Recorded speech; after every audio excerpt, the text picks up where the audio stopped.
Okay, here was the end of chapter 6. I'm sorry, chapter 5. So, at the end of Salva's chapter, it says, Salva? It was not Mariol who had spoken.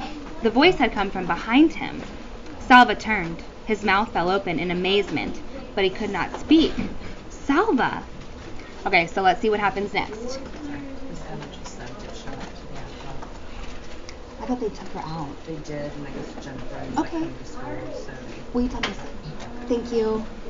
Okay. All right, so here's Naya, chapter 6. So let's listen for what we can write for Naya. Put your eyes on the screen. We're not looking down. You're listening to the story. Okay. So for Naya, our last things were, what did we write? Oh, we found out she was part of the newer tribe, which is the tribe that fights against Salva's tribe. Okay? All right, eyes up here. Here we go, chapter 6. Naya's family had been coming to the lake camp for generations. Naya herself had been there every year since she was born. One thing she liked about the camp was that even though she had to dig in the clay and wait for water, she did not have to make the 2 long trips to the pond every day. But this year, she realized for the first time that her mother hated the camp. They had no house and had to sleep in a makeshift shelter. They could not bring most of their things, so they had to make do with whatever was at hand. And for much of each day, they had to dig for water. But the worst was the look on her mother's face when Naya's father and older brother, Dep, went off to hunt. Fear. Her mother was afraid. Afraid that the men in the family would run into Dinka tribesmen somewhere, and that they would fight and get injured, or worse. They had been lucky all these years. No one from Naya's family had been hurt or killed by Dinka, but she knew other families in the village who had lost loved ones in this way. Naya could see the questions in her mother's face every morning. Would they be lucky again? Or was it now their turn to lose someone? Okay, so Naya's mother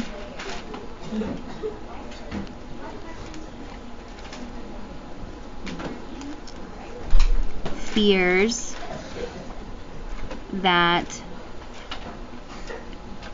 so I guess that her husband, so Naya's dad, that husband and son will be hurt by Dinka while hunting.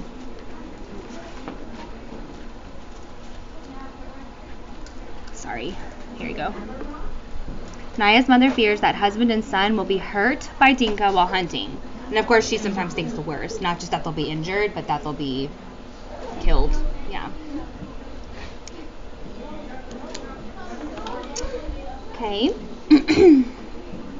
All right. So Salva. Here we go. He hears the name. Salva. All right. Says Salva's mouth closed and opened again, as if he were a fish. He tried to speak, but no sound came out of his throat. He tried to move, but his feet seemed stuck to the ground. So he's like a fish. I can't say anything. Salva, the man said again, and hurried toward him. When the man was only a few steps away, Salva suddenly found his voice. Uncle, he cried out and ran into the man's arms. Uncle Jawir was the younger brother of Salva's father. Salva hadn't seen him in at least 2 years, because Uncle had been in the army. Uncle must know about the war and the fighting. Maybe he will know where my family is. But these hopes were dashed as soon as Uncle spoke. Are you alone? Where is your family? He asked. So as soon as he asked, where is your family? Salva was like, okay, well, he doesn't know either.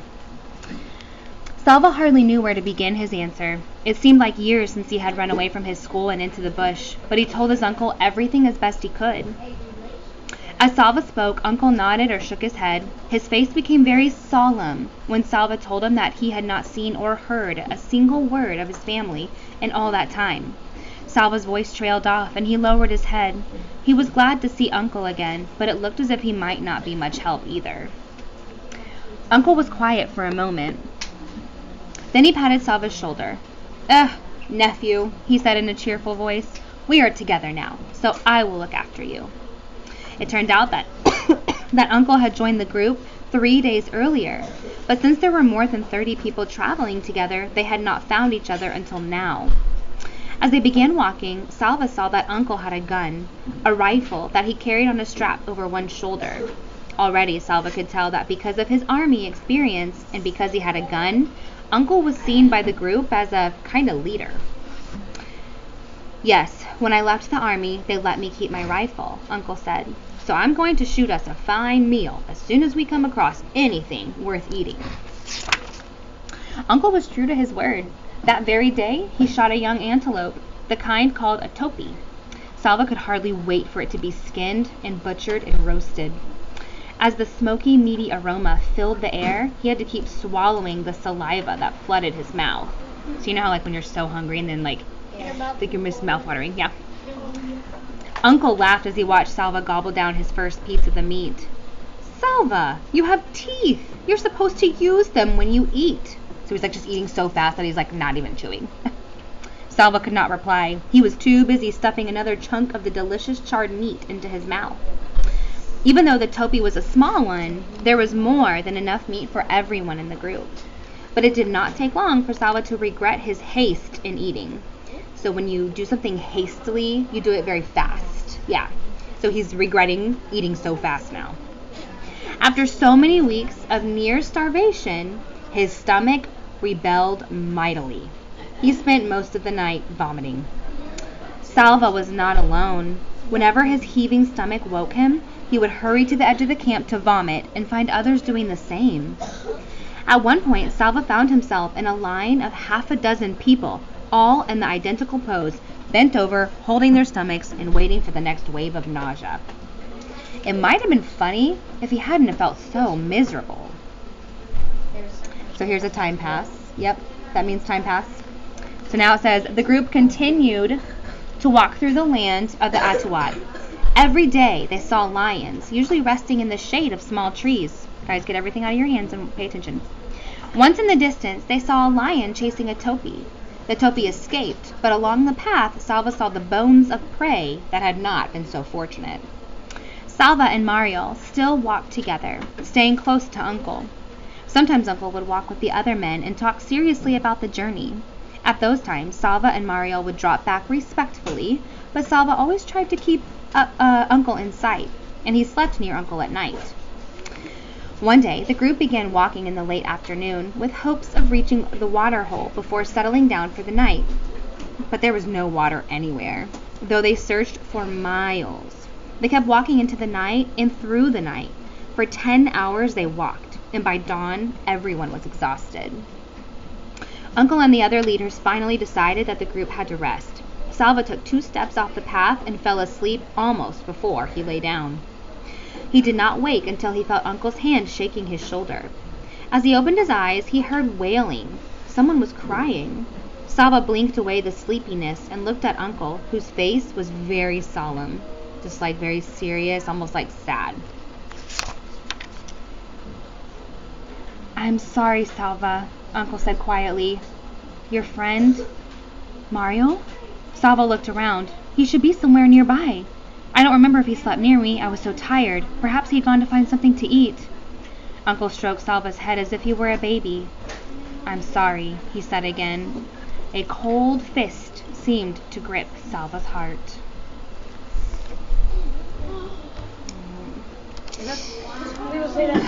That's the end of that chapter. Okay. So I like that figurative language right there. A cold fist gripped his heart. So something obviously, bad has happened. Okay, so it's important to find, he found Uncle.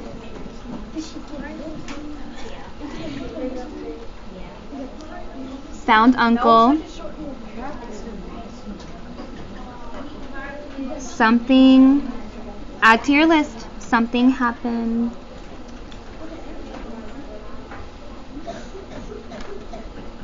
to Mario. And they found food. Yes, you're right.